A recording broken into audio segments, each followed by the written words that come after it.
Hello everyone. तो इस lecture में हम लोग एस सी वर्मा का ऑब्जेक्टिव 2 करने वाले हैं of the topic wave motion and waves on string. तो इससे प्रीवियस लेक्चर में हम लोगों ने ऑब्जेक्टिव 1 किया था, उसका लिंक आपको डिस्क्रिप्शन में मिल जाएगा, और अगर मैं वहाँ पे डालना भूल जाओ तो चैनल ब्राउज करना, वहाँ पे मिल जाएगा। चलो आज का लेक्चर स्टार्ट करते हैं। Question number 1, a mechanical wave propagates in a medium along the x, the particles of the medium. अगर कोई वेव एक्स के अलॉन्ग प्रोपोगेट हो रहा है तो पार्टिकल्स किस के अलॉन्ग प्रोपोगेट होगा, यही पूछा गया ना। ठीक है, ओके। तो may move on the x axis, may move on the y axis, ये दोनों होना चाहिए। कारण क्या है कि आपको बताया नहीं कि यहाँ पे मैकेनिकल वेव किस नेचर का है, ट्रांसफर है कि लॉन्गिट्यूडनल है। ठीक है, तो अगर मैकेनिकल वेव लॉन्गिट्यूडनल रहा तो जिस डायरेक्शन में वेव प्रोपोगेट हो रहा है उसी के अलॉन्ग, जैसे साउंड वेव में क्या होता है, इसी डायरेक्शन के अलॉन्ग पार्टिकल्स जो है वाइब्रेट करेंगे। लेकिन अगर वेव ट्रांसफर्स रहा तो इसके परपेंडिकुलर, जैसे स्ट्रिंग में होता है। ठीक है ना, तो स्ट्रिंग में अगर वेव किसी स्ट्रिंग के थ्रू प्रोपोगेट हो रहा है तो पार्टिकल्स ऑफ द मीडियम जो है वो ऊपर नीचे वाइब्रेट करते हैं, है ना। ठीक है, तो मे मूव वाला ऑप्शन सही होगा। मस्ट मतलब पक्का है कि एक्स के लॉन्ग मूव होगा, लेकिन वो पक्का तभी होता जब आपको पता होता कि मैकेनिकल वेव लॉन्गिट्यूडनल है। ठीक है, तो इसलिए मस्ट वाला ऑप्शन चूज नहीं कर सकते। ठीक है, दूसरी बात है कि ट्रांसवर्स वेव के लिए याद रखना, वेव अगर एक्स के लॉन्ग मूव हो रहा है, मान लो ट्रांसवर्स वेव है, ठीक है, तो ट्रांसवर्स वेव में सिर्फ ऊपर नीचे होगा, मतलब एक्स के परपेंडिकुलर ऊपर नीचे होगा। ठीक है, अब उसके एक्स के परपेंडिकुलर डायरेक्शन में वाई जेड प्लेन का कोई भी लाइन हो सकता है। तो हम लोग तो बुक में खाली वाई पढ़ते हैं, ठीक है, क्योंकि उससे काम बन जाएगा, लेकिन जेड के अलॉन्ग भी हो सकता है, वाई जेड प्लेन का कोई भी लाइन हो सकता है ना, परपेंडिकुलर डायरेक्शन में वाइब्रेट होने के लिए। ठीक है, तो इसलिए मस्ट मूव अलॉन्ग वाई भी नहीं होना चाहिए, मे मूव अलॉन्ग वाई। ठीक है, भले यहाँ पे ट्रांसवर्स मैकेनिकल वेव लिखा रहता तब भी डी ऑप्शन करेक्ट होता है, ना कि बी।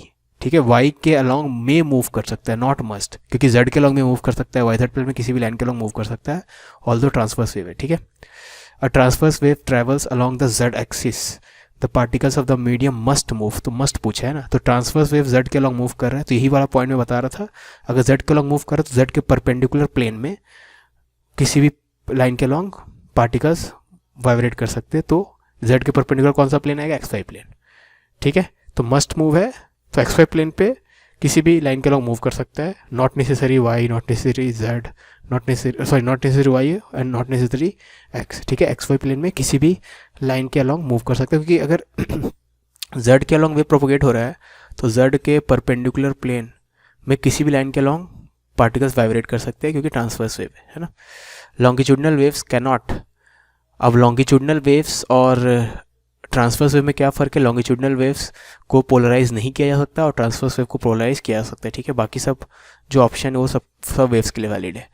ठीक है, ट्रांसवर्स वेव के लिए भी यूनिक वेवलेंथ आ जाएगा, ट्रांसवर्स वेव के लिए यूनिक वेव वेलोसिटी आ जाएगा, हर एक ट्रैवलिंग वेव एनर्जी ट्रांसमिट करता है एंड सो ऑन। ठीक है, a wave going in a solid. अब सॉलिड में किस टाइप का वेव प्रोपोगेट हो सकता है, लॉन्गिट्यूडनल तो हो ही सकता है, जैसे साउंड वेव वॉल्स वगैरह के थ्रू मूव कर ही सकते हैं। मस्ट लेकिन नहीं होगा, मे होगा, मे भी लॉन्गिट्यूडनल, मे भी ट्रांसवर्स। मस्ट मतलब ऑलवेज हो गया है ना, तो ऑलवेज तो ज़रूरी नहीं है, ट्रांसवर्स वेव भी सॉलिड में जा सकते हैं, जैसे स्ट्रिंग है उसमें ट्रांसफर वेव जा ही सकता है ना।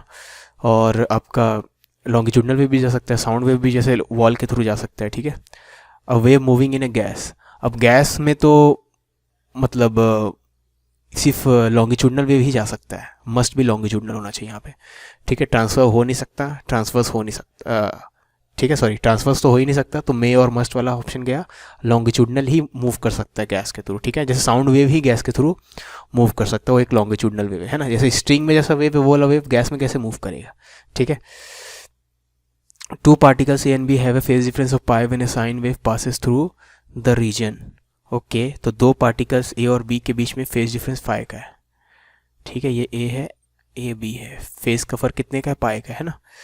तो पाई का फर्क है मतलब क्या, अब याद रखना, when a wave passes through it, sign wave passes through it, मतलब ट्रैवलिंग वेव की बात हो रही है। अब ट्रैवलिंग वेव जब भी किसी मीडियम से पास होता है तो हर एक पार्टिकल सेम वेव क्या बोलते हैं, सेम एम्पलीट्यूड के साथ ऑसिलेट करता है, सेम फ्रीक्वेंसी के साथ ऑसिलेट करता है। ठीक है, तो फ्रीक्वेंसी तो डिफरेंट नहीं हो सकता, ए एंड बी मूव भी इन अपोजिट डायरेक्शन, ये सही है। ठीक है, क्योंकि पाई का फर्क है, तो पाई का फेज डिफरेंस है, मतलब अपोजिट डायरेक्शन मूव कर रहा है। आपको एग्जांपल देता हूँ।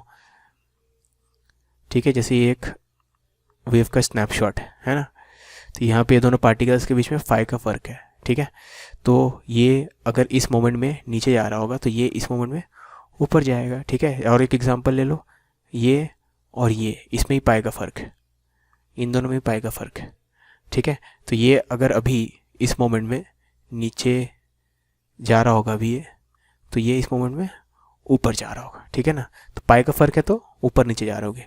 ए must be separated by half the wavelength, हाँ सही है, देख लो ये हाफ द वेवलेंथ है, सही बात है, तो सी भी सही है। और डी में the displacement of A and B have equal magnitudes, ये भी सही है, ठीक है। जैसे ये कुछ देर बाद अगर यहाँ मिलेगा तो ये कुछ देर बाद आपको यहाँ मिलेगा, तो इसका जितना डिस्प्लेसमेंट हुआ है इसका भी उतना ही हुआ है मैग्नीट्यूड वाइज, ठीक है। डायरेक्शन में तो अपोजिट है लेकिन मैग्नीट्यूड वाइज इक्वल है, तो डी भी करेक्ट है। ओके, तो ये शीट हो गया, नेक्स्ट शीट में चलते हैं। Question number 7, a wave is represented by this equation. तो wave velocity, wavelength, frequency, amplitude ये सब बताना है, ठीक है। सबसे पहले एम्पलीट्यूड तो यही है, तो डी तो सही है। फ्रीक्वेंसी कैसे निकालते हैं, फ्रीक्वेंसी होता है ओमेगा बाय 2 पाई। ओमेगा क्या होता है, टी का कोफिशिएंट, टी के साथ जो है उसको ओमेगा बोलते हैं, तो 50 बाय 2 पाई यानी 25 बाय पाई, यानी ऑप्शन सी भी सही है। वेवलेंथ कैसे निकालते हैं, 2 पाई बाय के, के क्या होता है एक्स के साथ जो रहता है, एक्स के साथ 2 है, तो 2 पाई बाय 2 मतलब पाई, तो वेवलेंथ आपका पाई आ रहा, तो ये गलत है। वेव वेलोसिटी कैसे आता है, वेव वेलोसिटी आता है ओमेगा बाय के से, ओमेगा मतलब टी का कोफिशिएंट यानी 50 और के मतलब एक्स का कोफिशिएंट यानी 2, यानी 25 मीटर पर सेकेंड, जो कि 100 है, ये भी गलत है, ठीक है। तो इसका ऑप्शन क्या क्या होगा, इसका ऑप्शन होगा सिर्फ सी या डी, सी और D. Standing wave is produce in a string clamped at one end free at the other, ठीक है। तो इसका एग्जाम्पल अगर ड्रॉ करें तो एक नोड है और एक एंटी नोड है ना, एक मतलब दूसरा एंड एंटी नोड है, तो ऐसा वेव सेटअप हो सकता है इसमें, ऐसा हो सकता है वेव फॉर्म, ठीक है, स्टैंडिंग वेव्स का है ना। तो ये दोनों एंड्स है, ये एक एंड है ये दूसरा एंड है, ठीक है। तो आपसे बोला गया है कि लेंथ ऑफ द स्ट्रिंग, तो लेंथ ऑफ द स्ट्रिंग कितना होगा, फर्स्ट केस में कितना है, लैम्डा बाय 4 है, ठीक है। पूरे वेवलेंथ का कितना 1/4 पार्ट है ना, याद रखना पूरा वेवलेंथ ऐसा होता है, ठीक है। इसका खाली एक मतलब मेन पोजीशन से एक्सट्रीम तक वाला पार्ट है ना, तो 1/4 है। तो यहाँ पे तो लैम्डा लेंथ इज़ 1/4, ठीक है। यहाँ पे कितना है, lambda by 4, lambda by 4, lambda by 4, ठीक है, 3 लैम्डा बाय 4 है। ऑफकोर्स ये दोनों लैम्डा डिफरेंट डिफरेंट होगा, तो ये लैम्डा 1 नाम दे दे, लैम्डा 2 नाम दे दे, ठीक है। तो जो भी लैम्डा बाय 4 का इंटीग्रल मल्टीपल होगा, इनफैक्ट ज़्यादा क्लियरली बोले तो ऑड मल्टीपल, 1, 3, फिर नेक्स्ट 5 लैम्डा 4 आएगा, वैसा आएगा, ठीक है। तो length of the string must be an integral multiple, ठीक है ना। तो मस्ट भी तो सही है, 1, 3, 5 ये सब तो इंटीग्रल मल्टीपल ही है ना। ऑल 2 और 4 नहीं आ रहा उसका मतलब नहीं, हमें 1, 3 और 5, 7, 9 ये सब इंटीग्रल मल्टीपल है, मतलब ये सब इंटीजर है, तो हम लोग बोलेंगे इंटीग्रल मल्टीपल है। Must be an integral multiple lambda by 2, ये गलत है क्योंकि ये तो पहला केस ही वैलिड नहीं हो रहा। लैम्डा बाय 2 का फर्स्ट मल्टीपल क्या हो सकता, लैम्डा बाय 2 हो सकता है, लेकिन उसके लिए आपको यहाँ ये लैम्डा बाय 4 तो लैम्डा बाय 2 का मल्टीपल नहीं है, तो must be integral multiple lambda, ये भी गलत। उसी लॉजिक से must be may be integral multiple lambda by 2, ये भी गलत है, ठीक है। May be an integral lambda और लैम्डा, तो ये भी पॉसिबल, ये भी नहीं है, कहीं भी नहीं, किसी भी केस में नहीं, ठीक है। क्योंकि मे भी मतलब कब होगा, जैसे देखो आपको अलग अलग केस दिखाता हूँ, लैम्डा है 4, 3 लैम्डा है 4, 5 लैम्डा है 4, 7 लैम्डा है 4, ठीक है। तो आपको बोला गया integral multiple of lambda 2, lambda by 2। अब यहाँ पे कोई भी नंबर लैम्डा बाय 2 का मल्टीपल है ही नहीं, जैसे इसको भी आप लैम्डा बाय 2 के फॉर्म में लिखोगे तो 3.5 आएगा, इसको भी लिखोगे lambda by 2, 2.5 into lambda by 2, ठीक है, सही कर रहा हूँ ना मैं, हाँ। तो कोई भी नंबर मल्टीपल है ही नहीं लैम्डा बाय 2 का, ठीक है, इंटीग्रल मल्टीपल, सॉरी, ठीक है।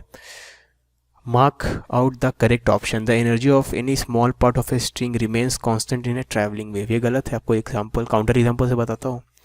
जैसे ये एक ट्रैवलिंग वेव का एक वेवलेंथ दिखा रहा हूँ आपको, ठीक है ना। याद रखना कि यहाँ वाला पार्टिकल सबसे ज़्यादा स्ट्रेस्ड होता है, मेन पोजीशन वाला पार्टिकल, और यहाँ वाला अपने नेचुरल लेंथ में रहता है। मतलब अगर ये वेव पास नहीं होते रहता तब ये वाला स्ट्रिंग पार्टिकल यहाँ पे होता है उस मोमेंट में, ठीक है। तो यहाँ पे होते हुए इसका जितना लेंथ होता है यहाँ भी उतना ही लेंथ है, तो इसका पोटेंशियल एनर्जी 0 है, इसका पोटेंशियल एनर्जी मैक्सिमम है, ठीक है, मेन पोजीशन में। और काइनेटिक एनर्जी तो मैक्सिमम रहता ही है क्योंकि सबसे ज़्यादा स्पीड में यहीं पे वाला पार्टिकल चलते थे, तो रेस्ट पे रहता है, यहाँ का काइनेटिक एनर्जी भी 0 है। तो आप अगर इन्हीं दोनों पार्टिकल कंपेयर करो, ये वाला पार्टिकल और ये वाला पार्टिकल कंपेयर करो, तो इसका एनर्जी इससे ज़्यादा है। तो हर एक पार्ट का, हर एक सेम लेंथ के पार्ट का, ये भी इसका लेंथ भी dx मान लो, इसका लेंथ भी dx मान लो, तो दोनों भले लेंथ सेम है लेकिन दोनों का एनर्जी सेम नहीं है। तो energy of any small part remains, okay, ये तो कांस्टेंट वाला बात था, सॉरी। एनर्जी हम सॉरी मैं ए को बता रहा था ना, the energy of any small part of a string remains constant in a travelling wave, ये भी गलत है। यही वाला पार्टिकल जब अपने एक्सट्रीम में जाएगा तो अभी इसके पास जितना भी एनर्जी है पूरा का पूरा गायब हो जाएगा, एक्सट्रीम में जाएगा तो पोटेंशियल एनर्जी भी जीरो, काइनेटिक एनर्जी भी जीरो। ठीक है, तो ऑप्शन ए इनकरेक्ट है। The energy of any small part of a string remains constant in A standing wave, standing wave में ये होता है क्या? हाँ होता है, क्योंकि स्टैंडिंग वेव में हर एक पार्टिकल ऐसा चमक कर रहा है। ठीक है, स्टैंडिंग वेव में देखो क्या होता है, स्टैंडिंग वेव में अगर आपको डायग्राम बना के दिखाऊं तो ये जैसे स्टैंडिंग वेव का एक फॉर्म दिखा रहा हूँ। ठीक है, तो यहाँ पे आप कोई भी पार्ट देख लो स्टैंडिंग वेव का, तो ये वाला जो लेंथ है आपका, ये आप देखोगे तो ये अभी स्ट्रेस्ड है, यहाँ रहता तो जीरो रहता एनर्जी, यहाँ पे स्ट्रेस है। ठीक है, लेकिन अब यही चीज़ कभी ना कभी हॉरिजॉन्टल भी होगी, है ना। लेकिन हमें पता है कि नोड्स के बीच में एनर्जी ट्रांसफ़र तो होता नहीं है, मतलब इस पार्ट का एनर्जी फिक्स है, यानी अभी इसका जितना एनर्जी है इस मोमेंट में भी उतना ही एनर्जी, जब ये हॉरिजॉन्टल हो जाएगा तब भी उतना ही एनर्जी है। ठीक है, तो यही चीज़ जब हॉरिजॉन्टल होगा तो इसका लेंथ क्या होगा? मिनिमम होगा। तो जो फॉर्म होगा काइनेटिक एनर्जी में इसका एनर्जी होगा। अभी काइनेटिक प्लस पोटेंशियल में, यहाँ पे सिर्फ काइनेटिक में, क्योंकि पोटेंशियल एनर्जी जीरो हो गई है। ठीक है, और ये पार्ट का एनर्जी नहीं इधर जा सकता नहीं इधर जा सकता, क्योंकि स्टैंडिंग वेव है, तो इस पार्ट का एनर्जी इतना अभी है, अभी इस मोमेंट में भी उतना ही है जब स्ट्रिंग पूरा फ्लैट हो गया है। ठीक है, हमेशा के लिए फ्लैट नहीं रहेगा ऑफकोर्स, तो कुछ देर बाद उधर जाने लगेगा, है ना। तो इसका एनर्जी, इस पार्ट का एनर्जी और इस पार्ट का एनर्जी सेम है। ठीक है, तो वही यहाँ पे बोला गया energy of any small part remains constant, यानी टाइम भले चेंज होगा लेकिन इस पार्ट का एनर्जी, कोई भी एक पार्ट को देखेंगे तो उसका एनर्जी चेंज नहीं होगा। ठीक है, क्योंकि यहाँ पे काइनेटिक ज़्यादा है, यहाँ पे काइनेटिक कम हो गया है, पोटेंशियल बढ़ गया सेम अमाउंट से, है ना। तो एसएचएम में जैसा होता है ना आपका कि मीन पोजीशन पे काइनेटिक एनर्जी मैक्सिमम है, पोटेंशियल मिनिमम है, यहाँ भी वही होता है स्टैंडिंग वेव में। ट्रैवलिंग वेव में ऐसा नहीं होता, ट्रैवलिंग वेव में तो मीन पोजीशन पे ही काइनेटिक एनर्जी भी ज़्यादा है, पोटेंशियल एनर्जी भी ज़्यादा है। ठीक है, ओके नेक्स्ट, तो ये ऑप्शन सही है, option B is correct. Next, the energies of all the small parts of equal length are equal in a travelling wave, गलत। इसी के लिए मैं डायग्राम बनाया था। यहाँ पे देखो इस स्मॉल पार्ट और इस स्मॉल पार्ट का ऑल्सो लेंथ सेम है लेकिन एनर्जी डिफरेंट है, तो ये तो इनकरेक्ट है। Energy of all small parts of equal length are equal in standing wave, ये भी गलत है। जैसे यहाँ वाला स्मॉल पार्ट को लो, ठीक है, और उतना ही लेंथ का यहाँ पे लियो आप, है ना। अब यही वाला पार्ट यहाँ पे दिख रहेगा आपको ऐसा, ठीक है ना, लेकिन इन दोनों में आपको पता है क्योंकि इसका एम्पलीट्यूड ज़्यादा है, ये ज़्यादा एम्पलीट्यूड के साथ वाइब्रेट कर रहा है, तो यहाँ पे इसका स्पीड ज़्यादा रहेगा ओमेगा ए, इसका स्पीड रहेगा ओमेगा ए। ठीक है, सम डिफरेंट ओमेगा है, मतलब ओमेगा सेम रहेगा, सॉरी इसका एम्पलीट्यूड ज़्यादा रहेगा, A1 है तो इसका A2 है ना, क्योंकि हमें पता है कि ये ज़्यादा दूर जा रहा है तो इसका एम्पलीट्यूड ज़्यादा है, ये कम दूर जाएगा इसका एम्पलीट्यूड कम है। ठीक है, यानी मीन पोजीशन पे इसका स्पीड जो है, जब ये मीन पोजीशन में से कम रहेगा इसका ज़्यादा रहेगा। तो ऑफकोर्स यहाँ पे तो खाली काइनेटिक एनर्जी है दोनों के पास, ठीक है, पोटेंशियल इसका भी जीरो इसका भी जीरो, लेकिन इसका काइनेटिक ज़्यादा है इससे, इसका मतलब है कि इसका एनर्जी इससे ज़्यादा है, तो इसका एनर्जी इससे ज़्यादा है। ठीक है ना, तो ट्रैवलिंग स्टैंडिंग वेव में भी सेम लेंथ के पार्ट्स का एनर्जी सेम नहीं होता। ठीक है, हाँ एक पार्ट का energy throughout its motion constant रहेगा through with respect to time, ठीक है, लेकिन सेम लेंथ कहीं और काटेंगे तो उसका एनर्जी डिफरेंट आएगा, है ना। तो डी भी इनकरेक्ट। ठीक है, स्टेशनरी वेव की बात हो रही, all the particles of the medium vibrate in phase, ये तो गलत है।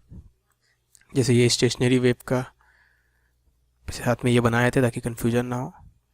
ठीक है, तो ये स्टेशनरी वेव है तो all the particles vibrate in phase, नहीं, ये वाला पार्टिकल पॉजिटिव एक्सट्रीम पे, ये वाला पार्टिकल नेगेटिव एक्सट्रीम पे, सेम फेज में, मतलब दोनों पॉजिटिव एक्सट्रीम पे सेम टाइम पे होना चाहिए।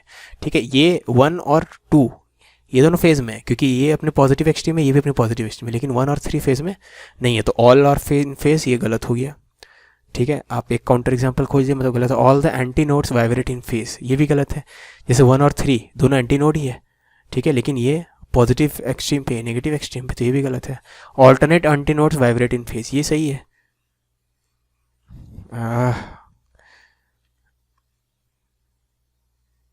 ठीक है, ये जैसे स्टैंडिंग वेव का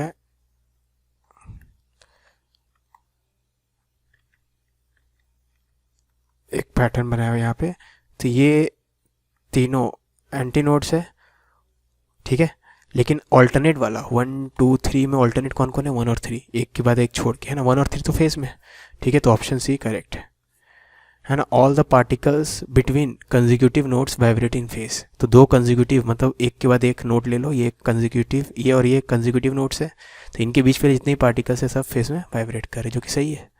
ठीक है, सब पार्टिकल्स फेज में तो वाइब्रेट करे, तो ऑप्शन डी भी करेक्ट। ओके, तो ये लेक्चर आई होप समझ में आया होगा। जो चीज़ समझ में नहीं आएगी कमेंट में पूछना। मिलते हैं नेक्स्ट लेक्चर में। Until then bye.